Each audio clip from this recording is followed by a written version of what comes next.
103,4 Kelas FM The Actual Radio. Assalamualaikum warahmatullahi wabarakatuh. Apa kabar Anda Classy People dan juga sahabat SPH?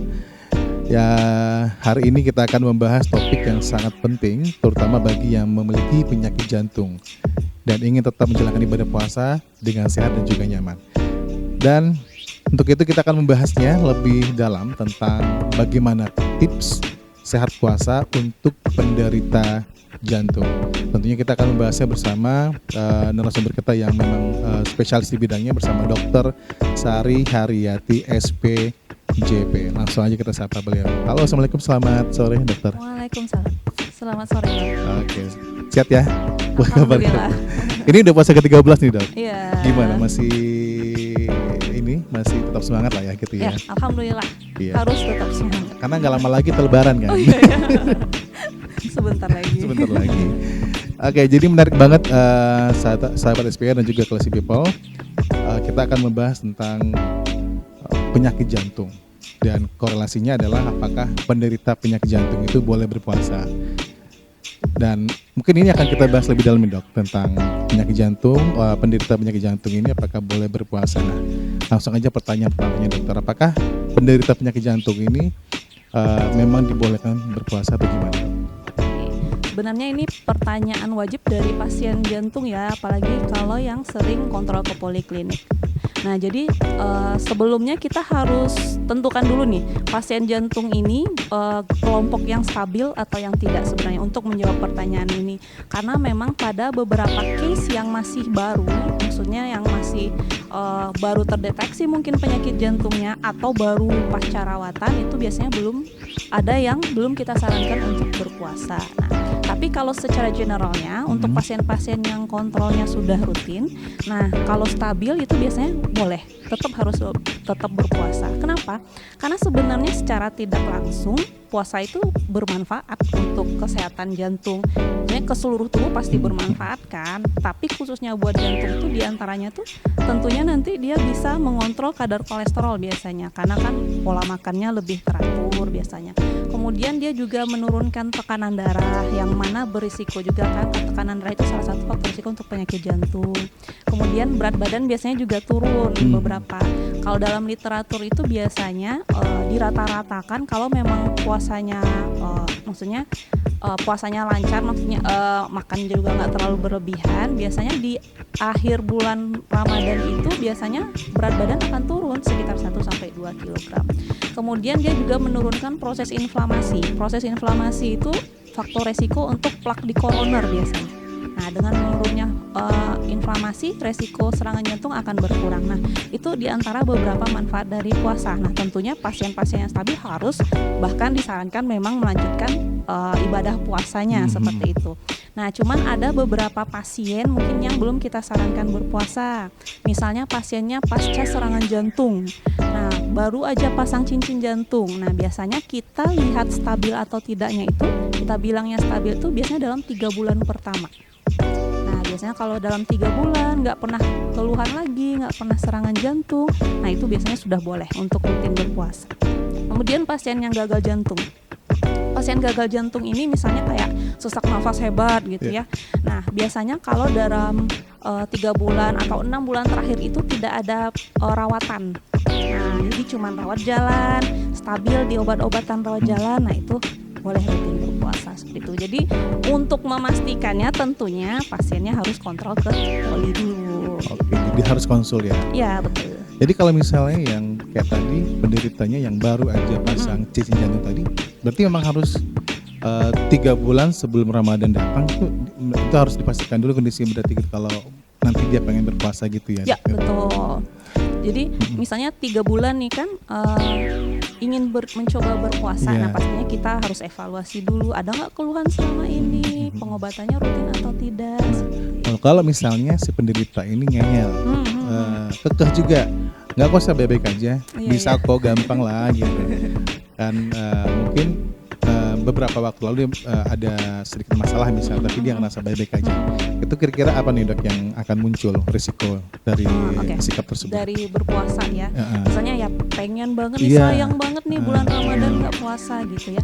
Sebenarnya yang ditakutkan efek dari berpuasa itu yang pertama pastinya dehidrasi ya, kekurangan cairan. kan, karena kan porsi minum kita akan berkurang jauh ya. Nah biasanya ini case-nya misalnya yang kayak contoh kita tadi nih, pasiennya baru pasang cincin jantung, baru serangan jantung.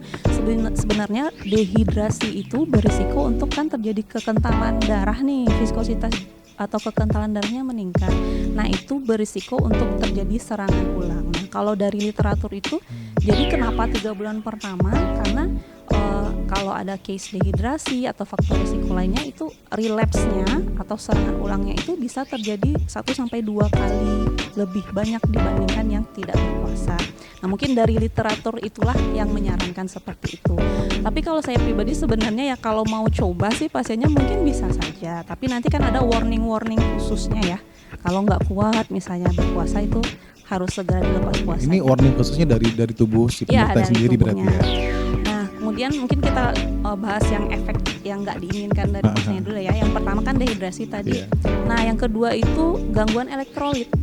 Nah dari kan kita asupan otomatis agak kurang daripada hari-hari sebelumnya. Ditambah kurang lagi cairan. Nah kekurangan elektrolit itu dominan untuk terutama pasien yang kayak gangguan irama jantung. Nah elektrolit natrium, kalium, magnesium, nah itu efeknya lebih seringnya ke irama jantung.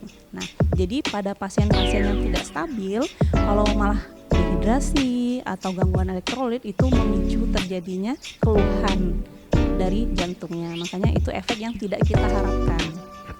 Irama jantung ini maksudnya yang detak jantung yang beraturan gitu ya? Iya, biasanya kalau gangguan irama jantung, nah berarti keluhannya berdebar-debar.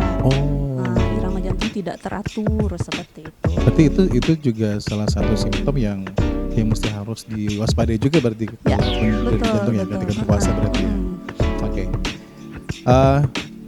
Berarti artinya yang penderita jantung pun bisa berpuasa asal dengan syaratnya terpenuhi semua. Artinya sudah konsul dengan dokter spesialisnya, ke poli segala macam. Kan biasa dari Ramadan itu kan kalau pas kita buka kan makanannya tuh variasi banget, macam-macam tuh makanannya. Yang ada yang inilah, yang itulah gitu. Apakah ada makanan-makanan yang wajib dihindari bagi penderita jantung yang berpuasa, Dok? Oke. Kalau di makanan sebenarnya tetap anjuran diet kita seperti diet harian seperti biasanya ya. Yang pastinya kalau pasien jantung kita sarankan untuk dietnya rendah lemak, kemudian rendah garam, rendah gula. Nah biasanya kita sarankan ya untuk makanan jangan yang terlalu asin, gulanya dikurangi, kemudian jangan terlalu manis-manis juga, walaupun disarankan berbuka dengan yang manis, tapi ya kan tidak berlebihan.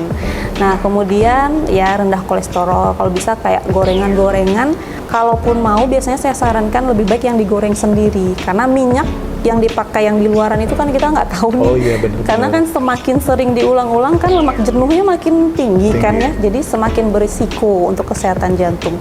Biasanya lebih disarankan seperti itu. Kemudian cara makannya juga harus diwaspadai sebenarnya. Maksudnya kalau berbuka kan seringnya kalap ya, jadi semuanya pengen dimakan ya. Pengen dihabisin semua gitu. Jadi kalau pasien-pasien jantung terutama yang mungkin pernah serangan jantung atau pompa jantungnya udah terganggu nih. Jadi pompa jantung, jadi kita bilangnya gagal jantung atau kelemahan pompa jantung ya. Jadi kalau ada trigger yang hebat seperti misalnya makan kekenyangan pun, nah itu bisa mencetuskan trigger dia sesak, nyeri dada, nah bisa seperti itu. Jadi biasanya kita sarankan memang makannya sedikit dulu, sedikit-sedikit porsinya, jangan langsung banyak. Kemudian dikunyah perlahan, nah benar-benar perlahan gitu, supaya nggak ada keluhan seperti itu. Kalau bahaya banget ya, kalau misalnya lupa triknya gitu kan, kalapnya itu dihabisin aja gitu. Oke, terus gimana nih Dok, kalau misalnya si pasien penderita jantung ini, mereka bisa menyesuaikan jadwal minum obat jantung selama puasa? Oh ya, untuk obat jantungnya, jadi biasanya obat jantung itu paling seringnya cuma 2 kali sih biasanya sehari. Biasanya sekali sampai 2 kali, jarang sekali yang 3 kali ya, 3 kali sehari. Nah, biasanya kita sesuaikan. Kalau sekali sehari nanti tergantung biasanya di hari lain polanya seperti apa. Kalau sekali sehari pagi atau malam gitu. Kalau sekali seharinya pagi berarti kita sarankan minumnya setelah sahur. Nah, kalau sekali sehari malam berarti setelah berbuka. Nah, kalau yang untuk 2 kali ya berarti pada saat sahur atau berbuka seperti itu. Nah, kalaupun memang ada obat yang 3 kali, yang memang harus 3 kali, biasanya kita edukasinya itu bisa diminumnya pas berbuka. Kemudian biasanya kita jarak pakai interval 5 jam biasanya. Jadi jam 6 atau setengah 7, jam 23.00, jam 11-an, sama pas sahur nanti sekitar jam 4 atau jam 5. Nah itu jadi untuk 3 kali, kalaupun memang harus 3 kali ya. Tapi biasanya kita seringnya kalaupun ada yang 3, kita coba modif dulu. Biasanya kan ada obat yang kerjanya agak jangka panjang gitu ya. Bisa kita modif dulu, bisanya jadi 2 kali aja selama bulan Ramadan seperti itu. Dengan modifikasi jadwal kayak gitu, misalnya di hari biasa sebelum Ramadan kan pagi, siang, malam misalnya gitu. Kalau di Ramadan kan otomatis malam. Iya, Itu betul. ada efek ke tubuh nggak baik ke penderita pasien jantung? Ya, sejauh ini memang dengan interval yang reguler seperti itu meminimalisir efeknya. Tapi memang sebisa mungkin kalau bisa dimodif ya lebih baik 2 kali. 2 kali aja, itu lebih safe ya? Iya. Oke, terus kalau misalnya jadwal kontrolnya nih ke dokter spesialisnya, sebaiknya di bulan Ramadan itu berapa kali dong? Nah, biasanya kan kalau yang rutin harian tuh pasiennya sudah 1 kali sebulan biasanya. Kalau yang udah stabil pasti 1 kali sebulan. Nah, kita tetap rutinkan per bulan saja, kecuali nanti jika ada keluhan-keluhan tertentu yang muncul selama bulan Ramadan. Kan misalnya kita ada modifikasi nih obatnya, oh selama Ramadan ada obat yang saya stop dulu. Misalnya pada kasus yang gagal jantung saya cerita tadi ya, itu biasanya ada obat-obat yang bersifat diuresis. Diuresis itu artinya dia mengeluarkan cairan supaya nggak sesak nih pasiennya. Tapi karena Ramadan kita udah restriksi cairan juga, ya udahlah obat ini kayaknya bisa kita tunda dulu selama Ramadan. Nah, jadi saya nggak ngasih dulu nih obatnya. Nah, cuman kalau seandainya pasiennya ada keluhan, pastinya harus ke poli lagi atau kalau nggak ke IGD seperti itu. Tapi kalau selagi stabil, ya udah 1 kali sebulan udah cukup. Si jadwal nggak ada beda ya, Nggak tetap ada beda. sama aja Sama. gitu. Oke, terus kalau misalnya ada penderita jantung yang juga dia pengen lebih aktif lagi, dia pengen Ramadan tetap bugar katanya, dia pengen olahraga. Nah, kalau misalnya dibolehkan penderita jantung ini untuk olahraga saat puasa, apa kira-kira yang pas, yang cocok untuk si penderita jantung ini? Ya, sebenarnya kalau Ramadan ya nggak boleh. Harus Alasan nggak boleh. juga ya buat nggak olahraga, Iya, benar, sebenarnya seperti itu. Nah, cuman ya memang dibatasi lagi dengan kemampuan masing-masing pasiennya. Biasanya kalau pasien yang memang sudah ada diagnosis penyakit jantungnya, memang yang kita sarankan itu hanya olahraga dengan intensitas ringan sampai sedang. Jadi nggak boleh yang terlalu berat memang. Di hari biasa pun seperti itu, apalagi Ramadan ya. Iya, Nah, benar. jadi biasanya yang disarankan itu kayak jalan cepat, minimal 30 menit. Itu bisa frekuensinya 3-5 kali seminggu 5 kali sudah seminggu, cukup. Kalau bisa tiap hari sih lebih bagus sebenarnya. Nah, kemudian mungkin waktunya lagi ya, karena kan bulan Ramadan ya.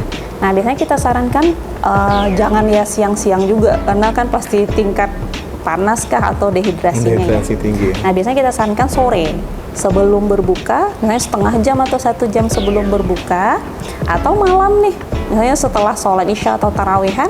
Nah, boleh jalan atau olahraga di rumah, stretching, olahraganya senam seperti itu juga boleh. Nah, biasanya kita sarankan seperti itu, lebih ke malam ya. Ini berlaku untuk semua usia ya? Maksudnya kadang kan ada yang penderita jantung ini dia masih usia muda nih, misalnya dia usia 40-an, masih bugar lah gitu kan. Dan dia ngerasa dia masih bisa main bulu tangkis misalnya, kan itu cukup berat ya misalnya gitu kan, atau main bola. Tapi tetap aja kalau sarannya berarti kardio yang simpel aja kayak jalan kaki. Iya, yang ringan, jalan, senam. Mau muda ataupun lansia tetap itu lebih terbaik selama ya. Ramadan sih kita membatasi dulu sebenarnya. gitu, Jangan benar. terlalu berat dulu. Oke, terus dokter kalau misalnya ini penderita jantung kan berpuasa, dia berpuasa, terus ada nggak kira-kira tanda-tanda yang mengharuskan nanti si pasien ini harus segera membatalkan puasanya? Oh ya, yang warning kita warning bilang yang tadi tadi itu. ya, waspadanya ya. Nah, jadi kalau keluhan-keluhan jantung itu yang paling waspada pertama itu nyeri dada. Ya, kalau udah berasa nyeri dada, terutama sebelah kiri ya, nah udah berasa berat lagi, nyeri dadanya nggak tertahankan lagi, sampai kadang keluar keringat dingin, misalnya sampai mual, sampai muntah. Nah, itu udah tanda-tanda bahwa ya harus segera dibatalkan puasanya. Kemudian sesak nafas. Nah, sesak nafas yang bukan karena aktivitas atau apa ya, tiba-tiba sesak nafas hebat misalnya, nah itu juga suatu pertanda.